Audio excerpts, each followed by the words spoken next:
सभी धन बंधुओं को नमो बुद्धाय देवी। मेरा कोट तो कंधों से फटा हुआ है, तो क्या हुआ। मैं कांसी राम बोल रहा हूँ।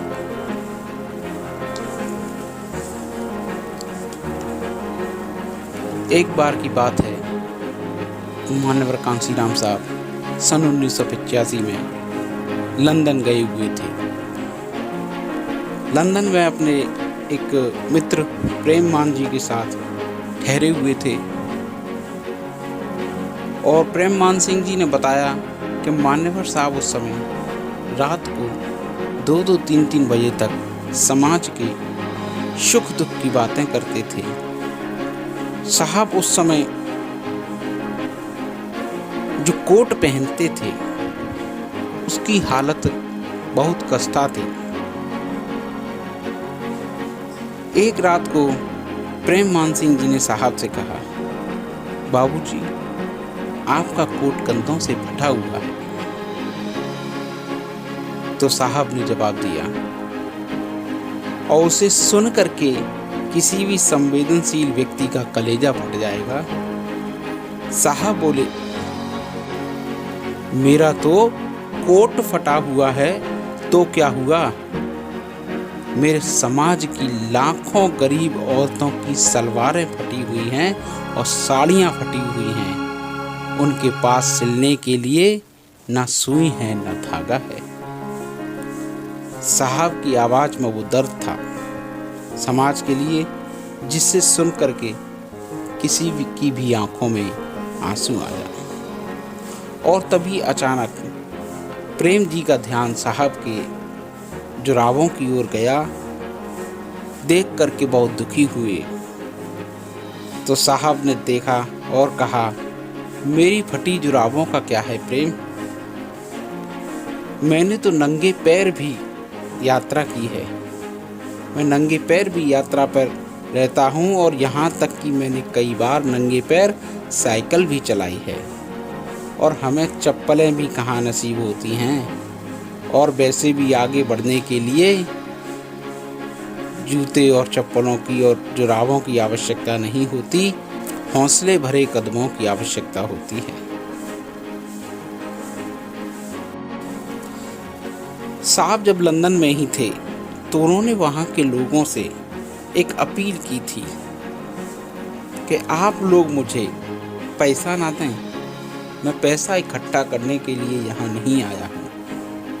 आप बस मुझे एक जहाज़ लेकर के दे दो ताकि मैं अधिक से अधिक प्रचार कर सकूं, समाज को जागृत कर सकूं, क्योंकि भारत बहुत बड़ा देश है और सारे देश में पैदल या साइकिल से यात्रा करना बहुत मुश्किल है। इसीलिए आप मुझे एक जहाज़ लेकर के दे दो, जिससे कि मैं पूरे देश में जा करके प्रचार कर सकूं। लेकिन उस समय साहब की बात पर किसी ने ध्यान नहीं दिया और उनकी बातों को गंभीरता से नहीं लिया।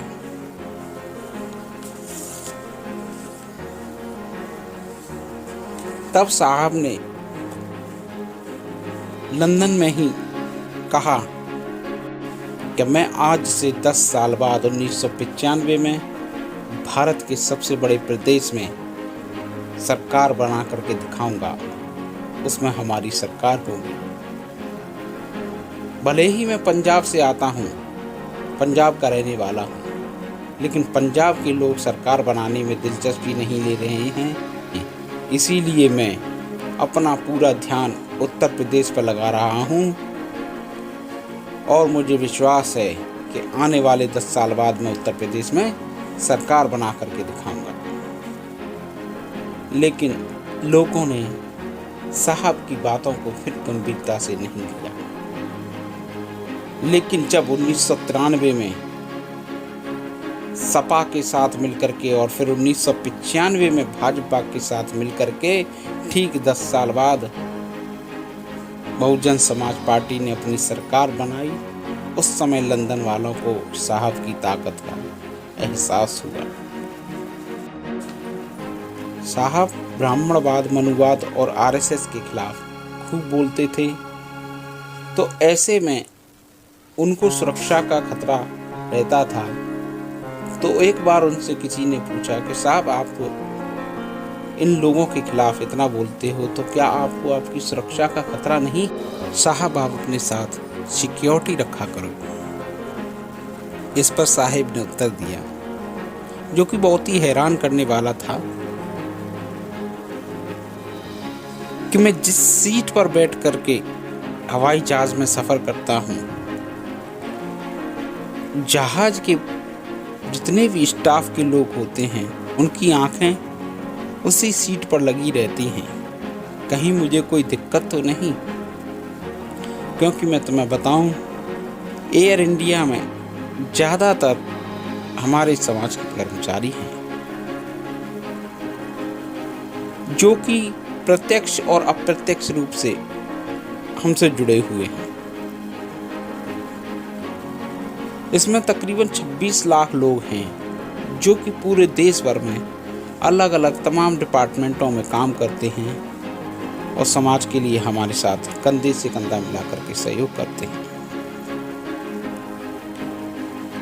जो जज, आईएएस, आईपीएस या अन्य कर्मचारी इसमें शामिल हैं, जब भी मैं कहीं भारत में कहीं आंदोलन के लिए या किसी कार्यक्रम के दौरे पर होता हूँ, तो यह लोग उस समय छुट्टी लेकर के सिविल ड्रेस में मेरे आसपास रहते हैं और मेरी सुरक्षा करते हैं। आपको अपनी सुरक्षा स्वयं करनी होगी। अपनी सुरक्षा की जिम्मेदारी किसी और के हवाले करने की गलती मत करना। मान्यवर साहब के शब्द थे, उनके लोग उनकी सुरक्षा स्वयं करते थे, इसीलिए मान्यवर साहब को सुरक्षा की भी चिंता नहीं होती थी। मान्यवर साहब ने जीवन में जो संघर्ष किया, वह बताते थे, वह बहुत बतियाते थे, बातें बहुत करते थे समाज के बारे में। तो कभी कभी जब वह काफ़ी दुखी होते थे तो बताते थे समाज की स्थिति के बारे में। मान्यवर साहब ने जब पूरे देश में साइकिल यात्रा की और जब वे साइकिल से चलते थे, तो कभी कभी ऐसा होता था कि जब साइकिल की हवा मानते थे कि ये लोग राजनीतिक गतिविधियों में हिस्सा नहीं ले सकते, लेकिन बुद्धिजीवी होने के कारण समाज को बौद्धिक नेतृत्व और आर्थिक सबल देने में तबका सक्षम है। आज़ादी के बाद से ही आरक्षण लागू होने के कारण उस समय तक मोटे अनुमान के मुताबिक इन जातियों के 20 लाख से ज्यादा कर्मचारी सरकारी कर्मचारी थे। कांसीराम ने 1978 में सरकारी कर्मचारियों का संगठन बामसेफ यानी backward SC/ST OBC and minority communities employees federation का गठन किया और देखते ही देखते लाखों लोग इससे जुड़ गए। कांसीराम ने कर्मचारियों को बैक टू सोसाइटी की अवधारणा से अवगत कराया।